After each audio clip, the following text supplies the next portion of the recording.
नमस्कार। GS affairs के YouTube channel में पुनः आपका स्वागत है। आज हम जिस क्लास की चर्चा करेंगे उसका नाम है बौद्ध धर्म, यानी बौद्ध धर्म की आज चर्चा करेंगे।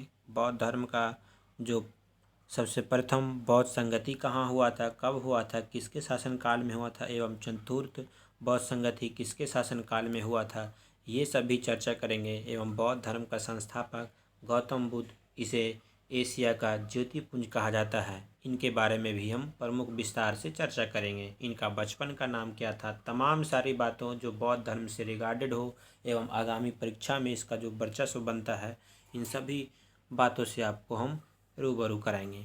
तो चलते हैं क्लास की ओर। अगर हमारे चैनल पे आप नए हैं तो इसे सब्सक्राइब कर लें ताकि सबसे पहले नोटिफिकेशन आपके पास पहुँचे। तो देखते हैं हम किसके बारे में, बौद्ध धर्म के बारे में, यानी कि बौद्ध धर्म के बारे में हम आज बात करेंगे। तो बौद्ध धर्म का संस्थापक कौन थे? गौतम बुद्ध थे। यानी बौद्ध धर्म का संस्थापक जो थे गौतम बुद्ध थे। इन्हें क्या कहा जाता है? एशिया का ज्योतिपुंज कहा जाता है। बौद्ध धर्म के संस्थापक गौतम बुद्ध को ही एशिया का ज्योतिपुंज कहा जाता है। एवं गौतम बुद्ध का जन्म, जो गौतम बुद्ध के बौद्ध धर्म के संस्थापक थे, उनका जन्म कब हुआ था? तो उनका जन्म 563 ईस्वी पूर्व में कपिलवस्तु के लुम्बिनी नामक स्थान पर हुआ था। कहाँ हुआ था? तो नेपाल के कपिलवस्तु के लुम्बिनी नामक स्थान पर हुआ था। इनका जन्म कब हुआ था? तो 563 ईसा पूर्व हुआ था। इनके पिता सूर्योधन शक के गण के मुखिया थे। क्या थे वो? शक के गण की मुखिया थे। इनके पिता का नाम क्या था? सूर्योधन इनके पिता का नाम था। उनकी माता जो माया देवी थी, उनकी मृत्यु उनके जन्म के 7वें दिन हो गई थी। यानी गौतम बुद्ध का जो जन्म हुआ था उनके 7वें दिन उनकी माता जी थी, उनकी मृत्यु हो गई थी। इनका लालन पालन जो करी थी इनकी सौतेली माँ करी थी गौतमी, यानी प्रजापति गौतमी के द्वारा गौतम बुद्ध का लालन पालन किया गया था। इनकी मृत्यु के बाद, इनकी माता की मृत्यु के बाद इनका जो लालन पालन देख रेख का कार्य जो किया गया गौतम बुद्ध का, वो इनकी सौतेली माँ के द्वारा किया गया, जिनका नाम था गौतमी। इनके बचपन का नाम सिद्धार्थ था। यानी गौतम बुद्ध का जो बचपन का नाम था, गौतम बुद्ध का बचपन का नाम क्या था? सिद्धार्थ था। गौतम बुद्ध का विवाह 16 वर्ष की अवस्था में यशोधरा के साथ हुआ गया था। यानी गौतम बुद्ध की पत्नी का क्या नाम था? यशोधरा नाम था। उनका विवाह कब हुआ था? तो गौतम बुद्ध जब 16 वर्ष की अवस्था में थे, बाली उम्र में, उसी उम्र में इनका विवाह हो गया। इनका पुत्र का नाम राहुल था। यानी गौतम बुद्ध का पुत्र का नाम राहुल था। उनकी पत्नी का नाम यशोधरा था। जो 16 वर्ष की उम्र में ही गौतम बुद्ध का विवाह हो गया था। सिद्धार्थ जब कपिलवस्तु की सैर पर निकले, यानी सिद्धार्थ कहे तो गौतम बुद्ध, इनका बचपन का नाम सिद्धार्थ था। जब कपिलवस्तु की सैर पर निकले तो उन्होंने निम्न 4 दृश्यों को क्रमशः देखा। कौन कौन देखा? क्या क्या देखा? बूढ़ा व्यक्ति देखा, एक बीमार व्यक्ति, एक शव और एक सन्यासी को देखा। कब देखा? जब कपिलवस्तु की सैर पर निकले थे तो 4 दृश्यों को उनको सामने रूबरू हुआ। किनके सामने? सिद्धार्थ के सामने, यानी गौतम बुद्ध के सामने। सांसारिक समस्याओं से व्यवस्थित होकर सिद्धार्थ ने 29 वर्ष की अवस्था में गृह त्याग कर लिया। यानी 29 वर्ष की अवस्था में इन्होंने गृह त्याग दिया, जिसे बौद्ध धर्म में महाभिनिष्क्रमण कहा जाता है। तो गृह त्याग, ये ध्यान रखिएगा, गृह त्याग बौद्ध धर्म में क्या कहा जाता है? महाभिनिष्क्रमण किया जाता है, कहा जाता है। कितनी वर्ष की उम्र में? इन्होंने 29 वर्ष की उम्र में गृह त्याग किया था। यानी घर द्वार छोड़ करके चले हैं ये कुछ त्याग करने के लिए, ताकि कुछ प्राप्त हो सके। ज्ञान की प्राप्ति के लिए इन्होंने घर द्वार त्याग दिया। तो महाभिनिष्क्रमण किसे कहा जाता है? बौद्ध धर्म की गृह त्याग को महाभिनिष्क्रमण कहा जाता है। गृह त्याग करने के बाद सिद्धार्थ ने वैशाली, ये वैशाली की एक जगह है जहाँ, जिसका नाम है अलार कलाम, से सांख्य दर्शन की शिक्षा ग्रहण की। यानी अलार कलाम से ही सांख्य दर्शन की शिक्षा ग्रहण की। वैशाली के जो अलार कलाम थे, इसके द्वारा ही क्या किया गया था? शिक्षा, यानी कि सांख्य दर्शन की शिक्षा ग्रहण किया गया था। अलार कलाम सिद्धार्थ के प्रथम गुरु हुए हैं। यानी अलार कलाम, जिसका गुरु का नाम क्या है? अलार कलाम। हम क्या बताएं तो जगह नहीं, अलार कलाम इनका गुरु हैं। किसका गुरु हैं? तो सिद्धार्थ के प्रथम गुरु हैं। गृह त्याग करने के बाद सिद्धार्थ ने यानी कि वैशाली के जो अलार्म कलाम नामक व्यक्ति थे, जो इनका गुरु हुए बाद में, सांख्य दर्शन की शिक्षा ग्रहण किया। यानी इन्होंने शिक्षा ग्रहण किसके द्वारा किया? तो अलार्म कलाम के। अलार्म कलाम कौन हुए? इनको प्रथम गुरु हुए सिद्धार्थ के, यानी गौतम बुद्ध के प्रथम गुरु हुए।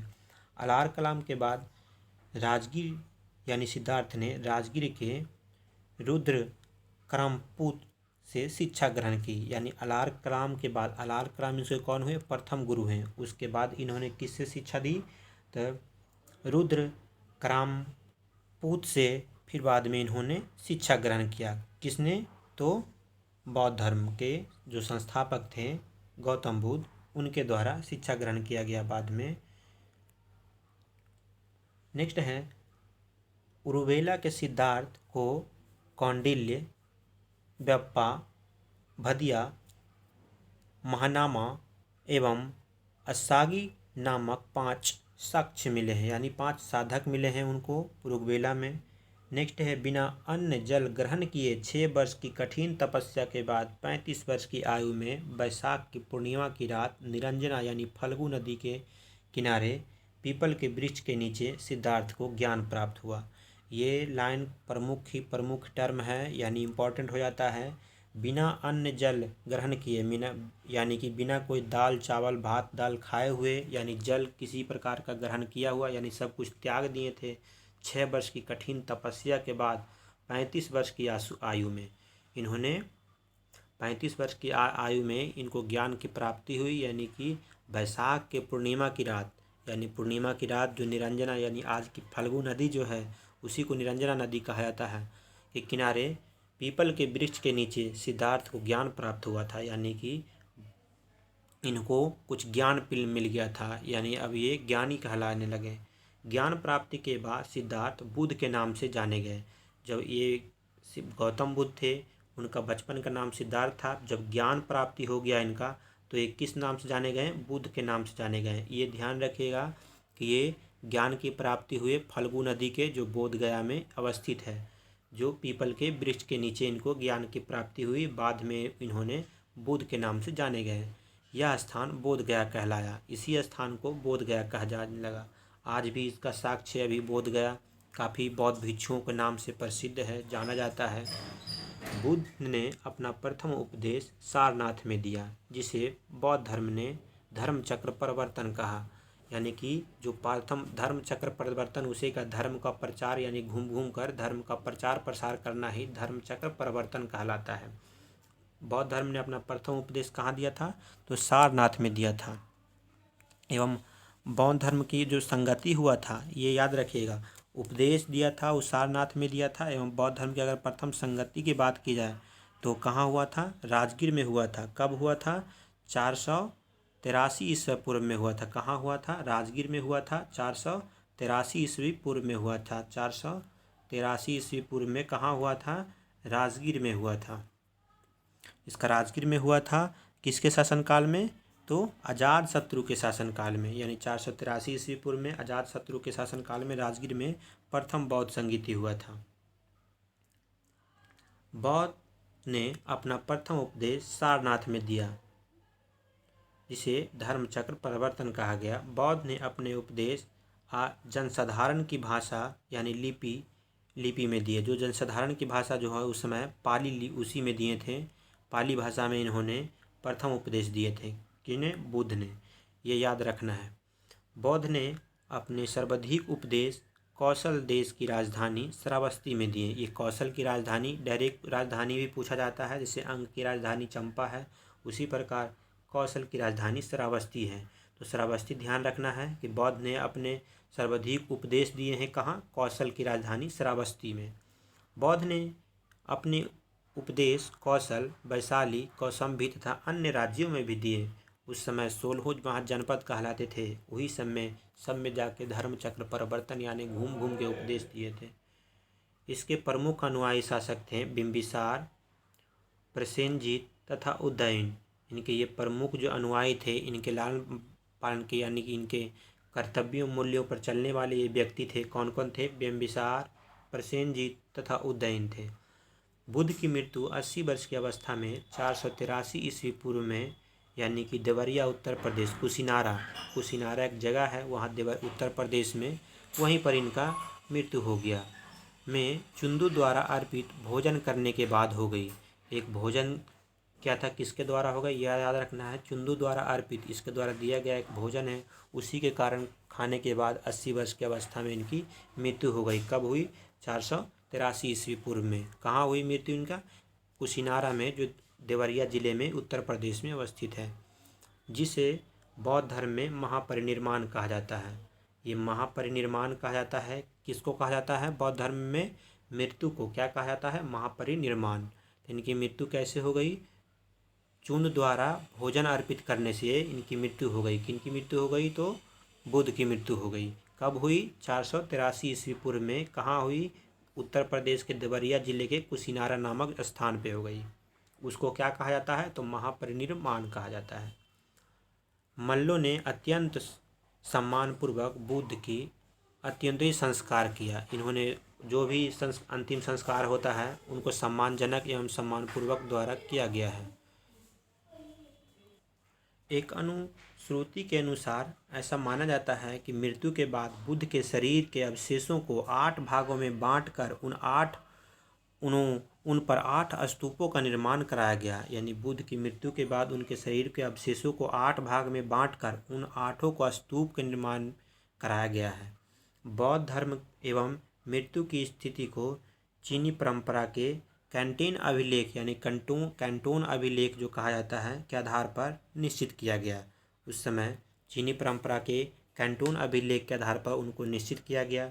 बौद्ध धर्म के बारे में हमें विशद यानी ज्ञान जो है त्रिपिटक, जो बौद्ध धर्म का त्रिपिटक था, कौन कौन थे? विनय पिटक, सूत्र पिटक और अभिधम्म पिटक से प्राप्त होता है। ये ध्यान रखना है कि बौद्ध धर्म के त्रिपिटक के रूप में कौन कौन है? विनय पिटक, सूत्र पिटक और अभिधम्म पिटक। तीनों त्रिपिटकों की भाषा पाली थी। किस भाषा में दिया गया था? पाली भाषा में दिया गया था। कौन भाषा में? पाली भाषा में। क्या? तो विनय पिटक, सूत्र पिटक एवं अभिधम्म पिटक, ये तीनों भाषा, जो जिस भाषा का नाम था वो पाली भाषा का। बौद्ध धर्म में मूलतः अनिश्वरवादी हैं। इसे आत्मा की परिकल्पना भी नहीं है। ये आत्मा की परिकल्पना भी नहीं है। मूल रूप से अनिश्वरवादी थे लोग बौद्ध धर्म में मूलतः। बौद्ध धर्म में पुनर्जन्म की मान्यता है। बौद्ध धर्म में पुनर्जन्म की मान्यता ये लोग मानते थे कि पुनर्जन्म भी हो सकता है। तृष्णा को क्षीण हो जाने की अवस्था में ही बुद्ध ने निर्वाण कहा। यानी कि तृष्णा को क्षीण हो जाने की अवस्था को ही बुद्ध ने क्या कहा? निर्वाण कहा। यानी विश्व दुखों से भरा है का सिद्धांत बुद्ध ने उपनिषद से लिया है। कहाँ से लिया है इन्होंने? उपनिषद से लिया है कि विश्व दुखों से भरा हुआ है का सिद्धांत दो किसके द्वारा लिया गया? तो बुद्ध के द्वारा। कहाँ से लिया गया? उपनिषद से लिया गया है। बुद्ध के अनुयायी 2 भागों में विभाजित थे। कौन कौन? बुद्ध के अनुयायी कितने भागों में विभाजित थे? 2 भागों में विभाजित थे। कौन कौन भागों में? तो भिक्षुक एवं उपासक के रूप में विभाजित थे। भिक्षुक कौन होते हैं? बौद्ध धर्म के प्रसार के लिए जिन्होंने संन्यास ग्रहण किया उन्हें भिक्षुक कहा जाता है। एवं उपासक कौन होते हैं? गृहस्थ जीवन व्यतीत करते हुए बौद्ध धर्म अपनाने वाले को उपासक कहता है। गृहस्थ जीवन को व्यतीत करते हुए मतलब कि सभी व्यक्तियों के साथ रहते हुए, घर परिवार बाल बच्चा पत्नी के साथ रहते हुए उन्हें गृहस्थ जीवन व्यतीत करते हुए बौद्ध धर्म अपनाने वाले को क्या कहा जाता था? उपासक कहा जाता था। लेकिन जो बौद्ध धर्म के प्रसार के लिए जिन्होंने संन्यास ग्रहण किया उन्हें क्या कहा जाता है? भिक्षुक कहा जाता है। अभी भी जानते हैं कि साधु संत होते हैं, कई सारे हुए हैं जो अपने गृहस्थ जीवन को साथ न रख करके अपने जीवन को मतलब संन्यास ग्रहण करने के रूप में वो अपनाया है, उन्हें भिक्षुक कहा जाता है। बौद्ध धर्म में सम्मिलित होने के लिए न्यूनतम आयु की सीमा 15 वर्ष थी। यानी बौद्ध धर्म में जो वैसे व्यक्ति सम्मिलित हो सकते हैं जिनका न्यूनतम उम्र 15 वर्ष, आज भी है न कि वोट वही डाल सकते हैं जिनका न्यूनतम उम्र क्या है? 18 वर्ष है। तो न्यूनतम उम्र 18 वर्ष वाले ही वोट डाल सकते हैं, इनका कोई न्यूनतम उम्र है। उसी प्रकार की बौद्ध धर्म के सम्मिलित होने के लिए न्यूनतम उम्र क्या थी? 15 वर्ष की थी। बौद्ध संघ में प्रविष्ट होने को उपसंपदा कहा जाता था। क्या कहा जाता था? प्रविष्ट होने को उपसंपदा कहा जाता था। यानी बौद्ध धर्म में जो प्रविष्ट हो जाते थे उनको क्या कहा जाता था? उपसंपदा कहा जाता था। बौद्ध धर्म के त्रिरत्न हैं बुद्ध, धम्म एवं संघ। कौन कौन है? बुद्ध, धम्म एवं संघ, ये बौद्ध धर्म के त्रिरत्न हैं। चौथा में देखते हैं कि चार बौद्ध संगीति के बाद बौद्ध धर्म दो भाग यानी हीनयान और महायान में विभाजित हो गया। जो बौद्ध धर्म को जो चार संगति हुआ था, यानी संगति की अगर बात की जाए तो प्रथम बौद्ध संगति कहाँ हुआ था, हम बताए थे इसके पहले। प्रथम बौद्ध संगति राजगीर में हुआ था। राजगीर में हुआ था। कब हुआ था? तो ये 483 ईस्वी पूर्व हुआ था। किसके शासनकाल में हुआ था? तो ये अजातशत्रु के शासनकाल में हुआ था। ये प्रथम हुआ। प्रथम बौद्ध संगति राजगीर में हुआ था, 483 ईस्वी पूर्व हुआ था एवं अजात शत्रु के शासनकाल में हुआ था। अगर द्वितीय बौद्ध संगति की बात की जाए तो द्वितीय बौद्ध संगति किसके शासनकाल में हुआ था? द्वितीय बौद्ध संगति कालाशोक के शासनकाल में हुआ था। कहाँ हुआ था? तो वैशाली में हुआ था। अगर कब हुआ था इसके बारे में बात किया जाए तो द्वितीय बौद्ध संगति 383 ईस्वी पूर्व में हुआ था। यानी 383 ईस्वी पूर्व में कालाशोक के शासनकाल में हुआ था। कहाँ हुआ था? वैशाली में हुआ था। अगर तृतीय बौद्ध संगति की बात की जाए तो तृतीय बौद्ध संगति पाटलिपुत्रा में हुआ था। कब हुआ था? पाटलिपुत्रा में हुआ था। एवं किसके शासनकाल में ये हुआ था? तो ये अशोक के शासनकाल में हुआ था। पाटलिपुत्रा में तृतीय बौद्ध संगति अशोक के शासनकाल में हुआ था। ये 255 ईसा पूर्व में हुआ था। अगर चौथे बौद्ध संगति की बात की जाए तो चौथे बौद्ध संगति कहाँ हुआ था? तो कुंडलवन में हुआ था। चौथे बौद्ध संगति की बात की जाए तो कुंडलवन में हुआ था। कहाँ हुआ था? कुंडलवन में हुआ था। किसके शासनकाल में हुआ था? तो कनिष्क के शासनकाल में चौथे बौद्ध संगति हुआ था। तो यहाँ पर लिखा हुआ है चारों बौद्ध संगति के बाद बौद्ध धर्म दो भागों में यानी हीनयान और महायान में विभाजित हो गया। धार्मिक जुलूस का प्रारंभ सबसे पहले बौद्ध धर्म के द्वारा प्रारंभ किया गया। बौद्ध धर्म का सबसे पवित्र त्यौहार वैशाख पूर्णिमा है। कौन है? वैशाख पूर्णिमा है, जिसे बुद्ध पूर्णिमा के नाम से जाना जाता है। बुद्ध पूर्णिमा के नाम से आज भी जाना जाता है वैशाख पूर्णिमा को। इसका जो महत्व इसलिए है कि बुद्ध पूर्णिमा के दिन बुद्ध का जन्म, ज्ञान प्राप्ति एवं महानिर्माण हुई थी। तो ये क्वेश्चन में आया है कि इसमें से कौन सा बुद्ध पूर्णिमा के दिन नहीं हुआ था?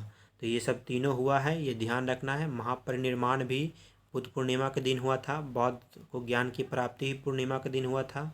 बौद्ध धर्म का जो जन्म हुआ था भगवान बुद्ध को, ये भी बुद्ध पूर्णिमा के दिन ही हुआ था। जन्म, ज्ञान एवं महापरिनिर्वाण, ये सब यानी कि महापरिनिर्वाण की प्राप्ति जो हुआ था ये पूर्णिमा के दिन ही हुआ था। बौद्ध ने सांसारिक दुखों के संबंध में 4 आर्य तथ्यों का आदेश दिया। कौन कौन?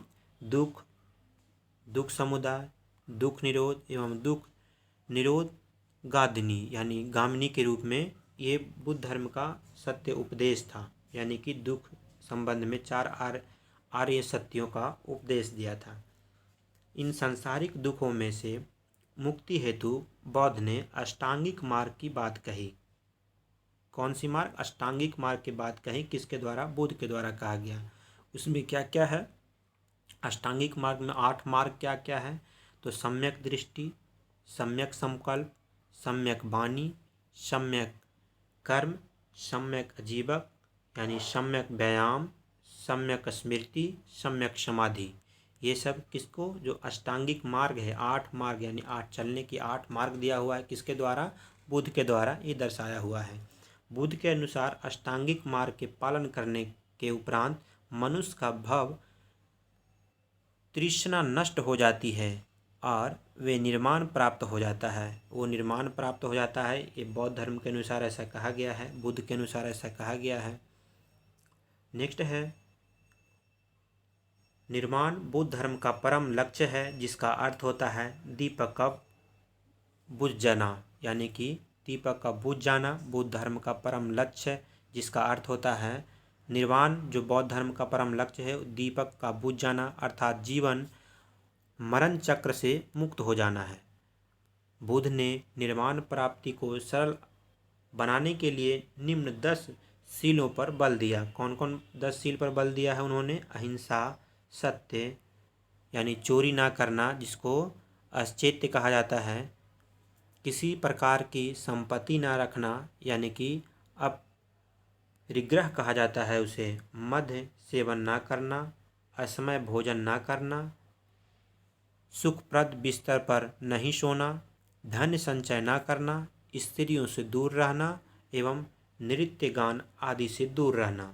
ये सब क्या क्या है, बुद्ध धर्म के द्वारा दिया गया है। गृहस्थ के लिए केवल प्रथम 5 सील तथा भिक्षुओं के लिए 10 सील मानना अनिवार्य है। एक गृहस्थ जीवन वाले को 5 मानना है एवं बुद्ध भिक्षु वालों को ये 10 मान के अनिवार्य रूप से चलना है। बुद्ध ने मध्यम मार्ग का उपदेश दिया, यानी मध्यम मार्ग का इन्होंने उपदेश दिया।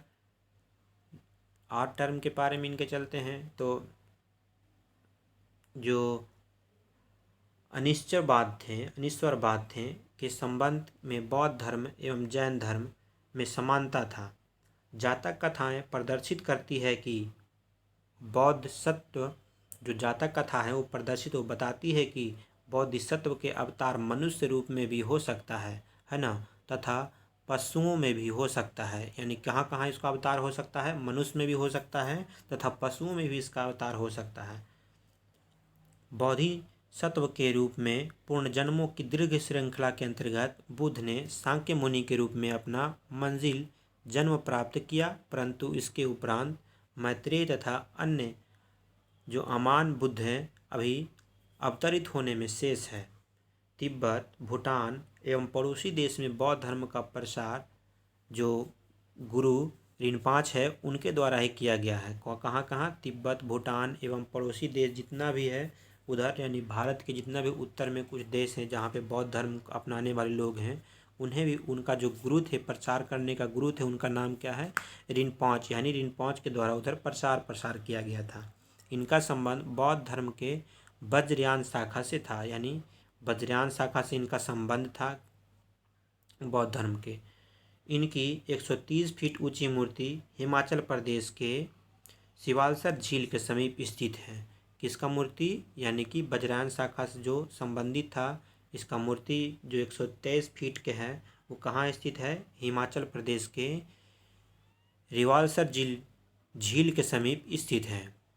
तो ये आज हम बताएं बौद्ध धर्म के बारे में। तो बौद्ध धर्म के इतना प्रमुख टर्म जो है, काफ़ी फ़ायदेमंद टर्म है ये इसको आप वीडियो को रोक रोक के देख लेना है एवं पढ़ लेना है। फिर मिलेंगे किसी अन्य प्रमुख लेक्चर के साथ। तब तक के लिए हमारे चैनल को सब्सक्राइब एवं शेयर करें। धन्यवाद।